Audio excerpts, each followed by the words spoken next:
السلام عليكم ورحمة الله وبركاته حبايبنا متابعي قناة جهازك عندنا، يا رب تكونوا بخير جميعا ان شاء الله. النهاردة هنتكلم عن ازاي تعرف تركب طبق الميكرويف بالطريقة الصحيحة. طبعا بعض الناس ممكن تقول الراجل ده بيستهبل وعاوز يجمع مشاهدات وخلاص، بس يا جماعة في ناس بجد بتسألني اركب طبق الميكرويف ازاي، فمعلش احنا عاملين الفيديو ده للناس اللي مش بتعرف تركب طبق الميكرويف بالطريقة الصحيحة. كل الميكروفات جميع الموديلات ايا كانت الشركة ايه، ايا كان الحجم ايه، كلهم بيركبوا بنفس الطريقة، مفيش اي اختلاف خالص في طريقة التركيب في اي نوع من انواع الميكرويف. يعني احنا قدامنا ميكرويف 20 لتر ماركة كنود، هنلاقي نفس طريقة تركيب الطبق، هي نفس طريقة التركيب في اي ماركة تانية، مثلا شارب، تورنيدو، سامسونج، ايا كان النوع ايه او ايا كان المقاس. يعني ده 20 لتر هنلاقي نفس طريقة التركيب موجودة في ال 25 لتر، في ال 28 لتر، في ال 40 لتر. نفتح كده حضراتكم ونبص على الطبق من جوه. طبعا احنا مركبين الطبق ومركبين العجلة اللي تحته ومركبين المثلث. تمام. هنبدأ دلوقتي نشيل الطبق. تمام. ونوريكم طريقة التركيب الصحيحة، عشان بعض الميكروفات بيجي الطبق ده مش راكب جوه، بيجي في الفل موجود فوق الكرتون كده لوحده. تمام. الطبق يا جماعة ده يعتبر من أهم الأجزاء في الميكرويف. الطبق ده نتعامل معاه معاملة، يعني نخلي بالنا منه شوية بحيث ان هو ما يتكسرش مننا. تمام.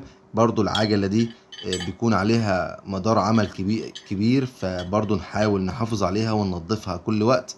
دي النجمة برضو بتكون من الحاجات المهمة اللي ما ينفعش الميكرويف يشتغل من غيرها. الثلاث حاجات دول يعتبر شيء أساسي في الميكرويف.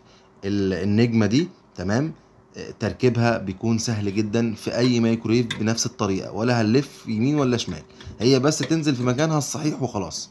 تمام. بيكون ليها منيم كده بتنزل فيه وخلاص، هي كده طالما نزلت زي ما انتم شايفين كده في كل الموديلات بتنزل بنفس الطريقه دي. نفس النظام برضو العجله الدواره دي. تمام. بيكون ليها كده نظام مجرى كده بتنزل فيه. تمام. المجرى ده هي بتنزل فيه، اول ما بتحطها بتنزل فيه. ما ينفعش طبعا نحط العجله يمين او شمال زي ما انتم شايفين كده، لا هي بتتحط بنوسطنها كده بالظبط. تمام. ليها مجرى بتمشي فيه. تمام. الطبق بينزل الطبق لما نقلب الطبق كده هنلاقي في 3 حاجات بارزين كده في الطبق. تمام. ال3 حاجات البارزين دول بينزلوا في قلب المثلث اللي احنا ركبناه اول حاجه. قطعة المثلث أو قطعة النجمة زي ما الناس بتسميها عادي جدا، مش لازم المسمى بتاعها. الطبق هيركب كويس عليها كده، نبدأ نلفه يمين يرجع، نلفه شمال يرجع كده. الطبق راكب صح جدا، دي الطريقة الصحيحة. لكن لو الطبق خرج من النجمة أو المثلث دي، بنلاقي إن الطبق بيلف، ممكن يلف بعيد خالص عن المكان بتاعه. لكن لو هو راكب في مكانه المظبوط، هنلاحظ انه لو لفيناه يمين هيرجع، لفيناه شمال هيرجع. دي حضراتكم الطريقة الصحيحة لتركيب طبق الميكرويف.